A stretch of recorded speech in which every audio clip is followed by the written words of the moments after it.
എനിക്ക് 3 പെൺപിള്ളേരാണ്. അതിൻ്റെ കൂടെ 2 പേര് എൻ്റെ മൂത്ത 2 പിള്ളേർ അവരാ.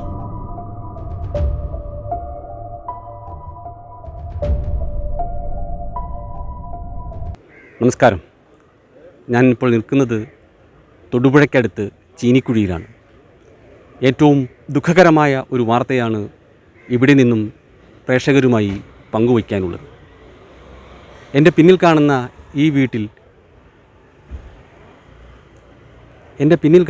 ഈ വീട്ടിൽ അതിദാരുണമായ കൊലപാതകം നടന്നു.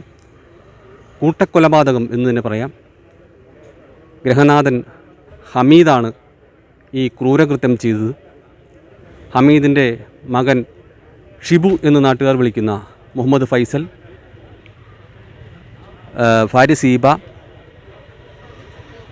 മക്കളായ മെഹറിൻ, അസ്ന എന്നിവരാണ് വെന്തു മരിച്ചത്. ഇവർ കിടന്നിരുന്ന മുറിയിലേക്ക് ഹമീദ് പെട്രോൾ ഒഴിച്ച് തീ കൊളുത്തുകയായിരുന്നു. കുടുംബ പ്രശ്നങ്ങളെ തുടർന്നുള്ള വൈരാഗ്യമാണ് ഹമീദിനെ ഈ കൃത്യത്തിന് പ്രേരിപ്പിച്ചതെന്നാണ് പോലീസിൽ നിന്നും ലഭിക്കുന്ന വിവരം. ഈ ദൃശ്യങ്ങൾ, അതായത് ഈ അതിക്രൂരമായ കൊലപാതകത്തിൻ്റെ അവസാന നിമിഷങ്ങളിലേക്ക് ഓടിയെത്തിയത് രാഹുലാണ്. ഹമീദ് പെട്രോൾ എറിയുന്ന ദൃശ്യങ്ങൾ ഉൾപ്പെടെ രാഹുൽ കണ്ടു. രാഹുൽ തന്നെ നമ്മളോട് ആ ഒരു ഭീകര കാഴ്ചയെക്കുറിച്ച് വിശദീകരിക്കുന്നു. രാഹുലിൻ്റെ വാക്കുകളിലേക്ക്. എന്താണ് രാഹുൽ സംഭവിച്ചത്? ഞാൻ ഒരു 12:45 കഴിഞ്ഞപ്പോൾ എൻ്റെ ഫോണിലോട്ട് ഫോൺ വന്നു. അപ്പോൾ പിള്ളേരാണ് വിളിക്കുന്നത്. പിള്ളേർ വിളിച്ചിട്ട് രാഹുലേട്ടായി ഓടി വാന്ന് പറയുന്നുണ്ട്. ഞാൻ ഓടി ഇറങ്ങി ചെന്ന് കഴിഞ്ഞപ്പോൾ ഫ്രണ്ട് വാതിൽ ലോക്കാണ്. ആ ലോക്ക് അപ്പോഴത്തേക്കും അകത്തുനിന്ന് കരച്ചിൽ കേൾക്കാം. ഞാൻ ഫ്രണ്ട് വാതിൽ പൊളിച്ചെന്ന് പറഞ്ഞാൽ ചവിട്ടി പൊളിച്ച് അകത്ത് കയറി. പിന്നെ ഇവരുടെ ബെഡ്റൂമിൻ്റെ വാതിൽ ലോക്കാണ്. അത് തുറന്നു കഴിഞ്ഞപ്പോൾ അത് ചവിട്ടി പൊളിച്ചു. അത് ഫ്രണ്ടിൽ നിന്ന് ലോക്ക് ചെയ്തേക്കും ആരോ. അതും പൊളിച്ച് കഴിഞ്ഞപ്പോഴത്തേക്കും പിന്നെ അകത്ത് തീയാണ് കാണുന്നത്. അപ്പോൾ തീ അവിടെ നിന്ന് കൊച്ചുങ്ങൾ ചേട്ടായി ഓടി വാ രക്ഷിക്കുമെന്ന് പറയുന്നുണ്ട്. അപ്പോൾ ഞാൻ ഈ തീ കാരണം ഇവരോട് അപ്പോഴത്തേക്കും എൻ്റെ പുറകിൽ ആരോ വന്ന് കൈ കൊണ്ട് എറിയും പോലെ തോന്നി. അപ്പോൾ ഞാൻ നോക്കി കഴിഞ്ഞപ്പോൾ ഈ ഹമീദ് ആ കാർന്നവർ പെട്രോൾ എറിയുക. അപ്പോൾ പെട്രോൾ എറിഞ്ഞപ്പോൾ ഞാൻ പുള്ളിനെ തടഞ്ഞ് പുറകോട്ടിട്ടു. വീണ്ടും പുള്ളി എറിഞ്ഞപ്പോൾ എനിക്ക് മനസ്സിലായി എൻ്റെ മേത്തോട്ടും ചാടുമെന്ന് പറയും. എന്നിട്ട് ഞാൻ പുള്ളിനെ തള്ളി താഴോട്ടിട്ടിട്ട് ഞാൻ അകത്തോട്ട് കയറും. എന്നിട്ട് ഇവർക്ക് കടക്കാൻ വേണ്ടി ഒരു വഴിയുണ്ട്. പക്ഷെ അവർക്ക് വേണമെങ്കിൽ ഞാൻ വിളിച്ചു കഴിഞ്ഞാൽ അവർക്ക് വരാമായിരുന്നു. പക്ഷേ എനിക്ക് കയറാൻ പറ്റില്ല. കാരണം തീ ആളി കത്തിക്കൊണ്ടിരിക്കുക. ബെഡിൽ തീ പടർന്നിട്ട് പെട്രോൾ ഒഴിച്ചിട്ട്. പിന്നെ അത് കഴിഞ്ഞിട്ട് പുറകിൽ നിന്ന് ഞാൻ വിളിച്ചിട്ട് അവർ ഇറങ്ങി വന്നില്ലാത്തതുകൊണ്ട് ഈ പുള്ളി പുറകോട്ട് ഓടും. വീണ്ടും പെട്രോൾ എടുക്കാൻ പോയി. ഞാൻ പിന്നെ ഓടിച്ചെന്ന് പൈപ്പ് ഓണാക്കി നോക്കിയപ്പോൾ വെള്ളമില്ല. ഫ്രിഡ്ജ് തുറന്ന് നോക്കിയപ്പോൾ അതിൻ്റെ അകത്ത് വെള്ളമില്ല. വേറെ ഒരു കാരണവശാലും പുള്ളിയെല്ലാം പ്രീ പ്ലാൻഡ് ചെയ്തതായിരുന്നു. അത് കഴിഞ്ഞിട്ട് അപ്പോഴത്തേക്ക് ആൾക്കാർ ഓടിക്കൂടി. പക്ഷേ ഞാൻ തുറന്നതിൻ്റെ നേരെ ഓപ്പോസിറ്റാണ് ബാത്റൂം. അപ്പോൾ അത്രയും ദൂരത്തിനിടയ്ക്ക് കട്ടിൽ കിടക്കണ കാരണം കട്ടിൽ തീ പിടിച്ചപ്പോൾ കട്ടിലിനും കിടക്കയ്ക്കും തീ പിടിച്ച കാരണം അവർ ബാത്റൂമിനുള്ളിലായിപ്പോയി. അവർക്ക് ഇങ്ങോട്ട് വരാൻ പറ്റില്ലാത്ത അവസ്ഥയായിപ്പോയി. ഇതാ സംഭവിച്ചത്. ഞാൻ രക്ഷിക്കാൻ ശ്രമിച്ചതാണ്. ഞാൻ പിള്ളേരുടെ കരച്ചിലും കേൾക്കായിരുന്നു. രാവിലേട്ടായി ഞാൻ പറഞ്ഞു മക്കളെ ഇറങ്ങി വാ, ഞാൻ നോക്കിക്കോളാമെന്ന് പറഞ്ഞു. പക്ഷേ എനിക്ക് അങ്ങോട്ട് കയറാൻ പറ്റില്ല. കാരണം തീയാണ്. ഞാൻ കയറാൻ ശ്രമിക്കും, പക്ഷേ തീ ആളിക്കത്തുക. അപ്പോഴത്തേക്ക് ഇവർക്ക് ഓടി ഇറങ്ങി വന്നു കഴിഞ്ഞാൽ ഒരു പക്ഷേ ഇവർക്ക് രക്ഷപ്പെടാമായിരുന്നു. പക്ഷേ പറ്റിയില്ല. ഹമീദ് പുറകിൽ നിന്ന് ഇതെറിഞ്ഞിട്ട് ഞാൻ പിടിച്ച് തള്ളി പുള്ളിനെ തള്ളി. പുള്ളി നിലത്തോട്ട് വീണു. പിന്നെ ഞാൻ പുള്ളിയുടെ കാര്യം ശ്രദ്ധിച്ചില്ല. കാരണം ഇല്ല, പുള്ളി ഇതുണ്ട്. ഞാൻ പുള്ളിനെ പിടിച്ച് തള്ളി, കയ്യിലൊക്കെ പാട് കാണുന്നത്. അപ്പോൾ പുള്ളി അത് കഴിഞ്ഞിട്ട് ഇതിലേ പോയെന്ന് അറിഞ്ഞില്ല. അതൊക്കെ ആൾക്കാർ വന്നിരുന്നു. ഇവരുമായിട്ട് ഞാൻ 10ാം ക്ലാസ് മുതൽ പഠിച്ചപ്പോൾ ഈ ചേച്ചീനെ കല്യാണം കഴിച്ചു വന്ന അന്ന് പോലെ ഈ കൊച്ചുണ്ടായപ്പോൾ മുതൽ ഇവിടെയാണ് നമ്മുടെ വീട്ടിലാണ് കിടക്കണതും വൈകുന്നേരങ്ങളിൽ കിടക്കണതും. ഒരു നേരത്തെ ഭക്ഷണം അവർക്കും കൂടെ ഉള്ളതാണ് എൻ്റെ വീട്ടിൽ. ഞങ്ങളങ്ങനെയായിരുന്നു. അപ്പോൾ എൻ്റെ കല്യാണം ഈ 5-6 വർഷമായി കഴിഞ്ഞിട്ടുള്ളൂ. അതിനപ്പുറം തന്നെ ഇവരെ കൊണ്ടാണ് നമ്മൾ നടന്നുകൊണ്ടിരുന്നത്. അമ്മയാണ് അവർക്ക് ഭക്ഷണം ഉണ്ടാക്കി കൊടുക്കുന്നതും. ഇവർ കടയിൽ പോകുമ്പോൾ അച്ഛനും അമ്മയും കൂടെ കടയിൽ പോകും. അപ്പോൾ ഇവിടെ അവർ ജീവിച്ചുകൊണ്ടിരുന്നതൊക്കെ എനിക്ക് 3 പെൺപിള്ളേരാണ്. അതിൻ്റെ കൂടെ 2 പേര് എൻ്റെ മൂത്ത 2 പിള്ളേർ അവരാ. നമുക്കിനി ഇവിടെ താമസിക്കാൻ താല്പര്യമില്ല. ഞാൻ ഇവിടുന്ന് പോവുള്ളൂ. വല്ല എനിക്ക് രാവിലെ അവരുടെ മുഖം കാണാൻ പറ്റില്ല. അവരില്ലാത്തൊരു സ്ഥലത്ത് വേണ്ട എനിക്ക്. ഞാൻ വാടകയ്ക്ക് വല്ലതും പോവുള്ളൂ. മതി ചേട്ടാ, മാറ്റിക്കൂ പ്ലീസ്. ഈ രാഹുലിൻ്റെ വാക്കുകളിൽ തന്നെ വ്യക്തമാണ് അദ്ദേഹം എത്രത്തോളം ഈ കുടുംബവുമായിട്ട് അടുത്ത് ഇടപെട്ടിരുന്നു എന്നുള്ളത്.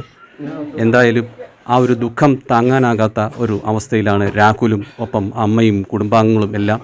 അത്ര കണ്ട് ഇഴുകിച്ചേർന്നായിരുന്നു ഈ കുടുംബവും ഷിബു എന്നറിയപ്പെടുന്ന മുഹമ്മദ് ഫൈസലുമൊക്കെ ആയിട്ടുള്ള ജീവിതം. അദ്ദേഹത്തിൻ്റെ 2 മക്കളും ഇവർക്ക് പ്രിയപ്പെട്ടവരായിരുന്നു. ഒരു നേരത്തെ ആഹാരം ഈ കുടുംബത്തിൽ നിന്നും ആ കുഞ്ഞുങ്ങൾക്ക് ഉണ്ടായിരുന്നു, അവർക്ക് കൊടുക്കുമായിരുന്നു. ഷിബുവിൻ്റെ അമ്മയാണ് ആ കാര്യങ്ങളെല്ലാം ശ്രദ്ധിച്ചിരുന്നത്.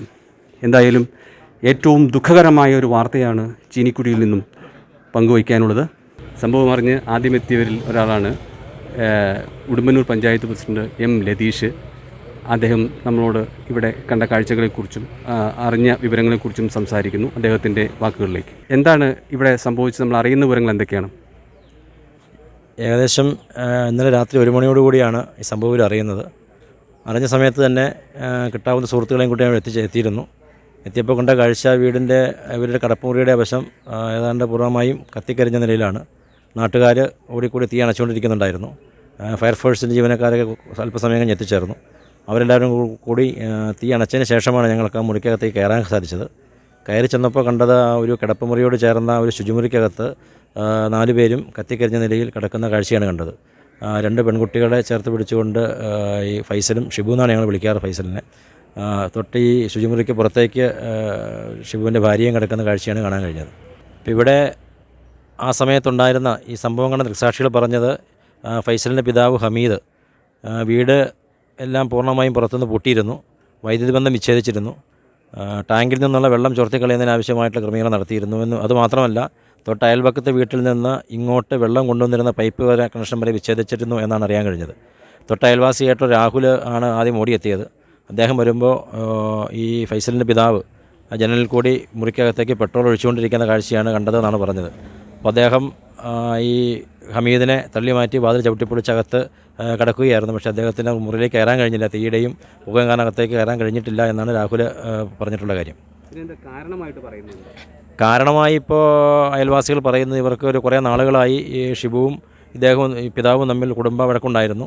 സ്വത്തിനെ ചൊല്ലിയായിരുന്നു തർക്കമുണ്ടായിരുന്നത്. ഇപ്പോൾ ഈ ഹമീദിൻ്റെ മക്കൾക്ക് വീതം വെച്ച് കൊടുത്തിരുന്ന ഈ സ്വത്തിലാണ് ഇവിടെ താമസിച്ചുകൊണ്ടിരിക്കുന്നത്.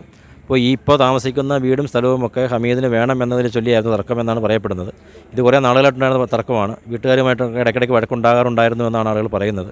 അപ്പോൾ ഈ വിഷയവുമായി എല്ലാം ബന്ധപ്പെട്ടുകൊണ്ട് പൊതുപ്രവർത്തകരും പോലീസുമൊക്കെ ഇടപെട്ട് മധ്യസ്ഥ ശ്രമങ്ങളൊക്കെ നടത്തിയിരുന്നു. ആ ശ്രമങ്ങളുടെ ഭാഗമായി ഇപ്പോൾ ഈ കുറ്റകൃത്യം നടന്ന വീട് ഹമീദിന് കൊടുക്കാമെന്നും മറിച്ചിപ്പോൾ ഷിബുവും ഫാമിലിയും പുതിയ വീടും ഇവിടെ അങ്ങോട്ട് മാറാനും ധാരണയായിരുന്നു. അതിൻ്റെ അടിസ്ഥാനത്തിൽ അപ്പോൾ വീടിൻ്റെ പണി ഏറെക്കുറെ പൂർത്തിയായി ഫിനിഷിംഗ് സ്റ്റേജിലാണ്. ഒരാഴ്ചയ്ക്കുള്ളിൽ അവരങ്ങോട്ട് മാറാൻ വേണ്ടിയിട്ടുള്ള തയ്യാറെടുപ്പിലായിരുന്നു എന്നാണ് അറിയാൻ കഴിഞ്ഞത്. എന്തായിരുന്നാലും അദ്ദേഹം ഈ നാട്ടുകാരോട് ഈ ഷിബുവിനെ പുതിയ വീട്ടിലേക്ക് മാറ്റി കിടത്തില്ല എന്നൊക്കെ പറഞ്ഞതായിട്ടാണ് ഇപ്പോൾ ജനം സംസാരിക്കുന്നത്.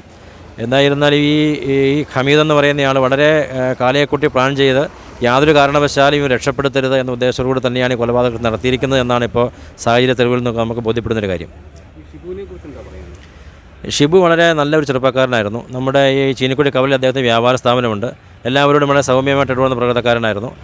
ഒരു ശത്രുക്കളൊന്നും അദ്ദേഹത്തിന് ഉണ്ടായതായിട്ട് നാട്ടുകാർക്ക് അറിയില്ല. ഞങ്ങളോടൊക്കെ വളരെ സൗഹാർദ്ദപരമായി ഈ നാട്ടുകാരോടൊക്കെ പെരുമാറുന്ന ഒരു സ്വഭാവശീലത്തിൽപ്പെട്ട ആളായിരുന്നു ഇദ്ദേഹം.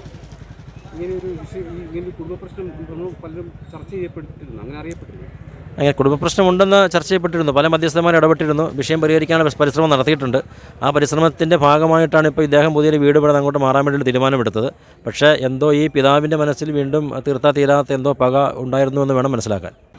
ഷിബുവുമായി ഏറ്റവും അടുത്ത് ഇടപഴകുന്ന നാട്ടുകാരിൽ ചിലരൊക്കെ നമ്മളോടൊപ്പം ഇന്നത്തെ ഈ ക്രൂരകൃത്യത്തിലുള്ള അവരുടെ വിഷമവും സങ്കടവുമെല്ലാം പങ്കിടുന്നു. ഈ നാടിൻ്റെ ഒരു സ്പന്ദനമായിരുന്നു ഷിബു. എല്ലാവരോടും ഏറ്റവും സ്നേഹത്തോടെയും ബഹുമാനത്തോടെയും പെരുമാറിയിരുന്ന വ്യക്തികളിൽ ഒരാളാണ്. അതുതന്നെയല്ല, ഈ ചീനിക്കുഴി കവലയിലെ പ്രധാന വ്യാപാര സ്ഥാപനമാണ് മെഹറിൻ സ്റ്റോഴ്സ്. കഴിഞ്ഞ ഏതാണ്ട് 1.5 ദശാബ്ദത്തിലേറെയായി ഈ വ്യാപാര സ്ഥാപനം ചീനിക്കുഴിയുടെ മുഖമുദ്രയാണ്. പലചരക്കും സ്റ്റേഷനറി സാധനങ്ങളും എല്ലാം തന്നെ ഈ വ്യാപാര സ്ഥാപനത്തിലുണ്ട്. അതുകൊണ്ട് തന്നെ ഈ നാട്ടിലെ ഏറെ പേരും ഈ വ്യാപാര സ്ഥാപനവുമായി നിരന്തരം ബന്ധപ്പെട്ടിരുന്നവരാണ്. അവർക്കെല്ലാം ഷിബുവിനെക്കുറിച്ച് നല്ലത് മാത്രമേ പറയാനുള്ളൂ. ഈ ദാരുണ സംഭവത്തിൻ്റെ ഞെട്ടലിലാണ് അവരെല്ലാം. നമ്മളോട് ഈ സംഭവത്തിൽ ഈ നാട്ടിലെ ഷിബുവിൻ്റെ ഏറ്റവും അടുത്ത അല്ലെങ്കിൽ ഏറ്റവും പരിചയമുള്ള രണ്ടുപേർ നമ്മളോടൊപ്പം ചേരുന്നു. നമുക്ക് അവരോട് വിശേഷങ്ങൾ ചോദിക്കാം. എന്താണ് നമുക്ക് ഷിബുവിനെക്കുറിച്ചും ഈ ദാരുണ സംഭവത്തെക്കുറിച്ചും പറയാനുള്ളത്? ഷിബു ഒരു നല്ല മനുഷ്യനായിരുന്നു. ഈ നാട്ടിലെല്ലാവരോടും ഒരു നല്ല രീതിയിൽ പെരുമാറുകയും എപ്പോഴും ഒരു പുഞ്ചിരിച്ച മുഖവുമായിട്ട് ആളുകളെ സമീപിക്കുകയും ചെയ്യുന്ന ഒരു വ്യക്തിത്വമായിരുന്നു. ഷിബുവിൻ്റെ ഭാര്യ, അതുപോലെ ആ കുട്ടികൾ, ഇവരെല്ലാം ഈ കവലയിൽ, ഈ ചെറിയ ടൗണിൽ എല്ലാവർക്കും വളരെ സ്നേഹമുള്ള ആളുകളായിരുന്നു. ആ കുട്ടികളോടെല്ലാം ഇവിടെയുള്ളവർക്ക് പ്രത്യേക സ്നേഹവാത്സല്യങ്ങളുണ്ടായിരുന്നു. ഈ കടയിൽ ഇവരെല്ലാം, ഈ ഭാര്യയും മക്കളും അടക്കം, കുട്ടികൾ സ്കൂളില്ലാത്ത ദിവസങ്ങളിൽ കടയിൽ ആ അച്ഛനമ്മമാരെ കച്ചവടത്തിനൊക്കെ സഹായിച്ചിരുന്ന കുട്ടികളാണ് അവർ.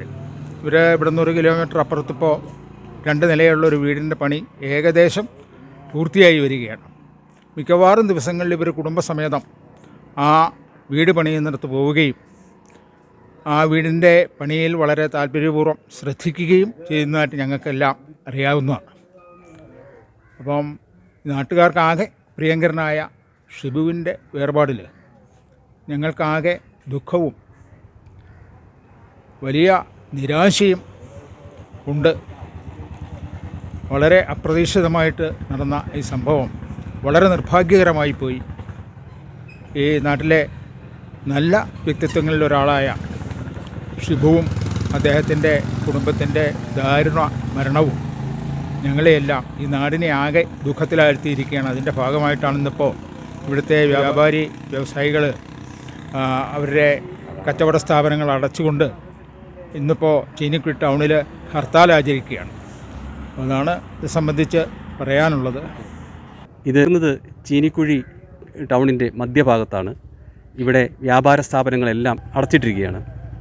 ഷിബുവിൻ്റെയും കുടുംബത്തിൻ്റെയും അതിദാരുണ മരണത്തിൽ ഇവരെല്ലാം ഏറ്റവും സങ്കടപ്പെടുന്നുണ്ട് എന്ന് തന്നെയാണ് ഇതിൽ നിന്ന് വ്യക്തമാകുന്നത്. ഷിബു കഴിഞ്ഞ 1.5 ദശാബ്ദത്തിലേറെയായി ഈ കവലയുടെ സ്പന്ദനമാണ്. ഏത് കാര്യത്തിനും നാട്ടുകാർ ഷിബുവിനെ സമീപിച്ചാൽ ഒരു നല്ല മനസ്സോടെ ഇടപെടുന്ന ഒരു കാഴ്ചയാണ് അല്ലെങ്കിൽ അനുഭവമാണ് അവർക്ക് ലഭിച്ചിട്ടുള്ളത്.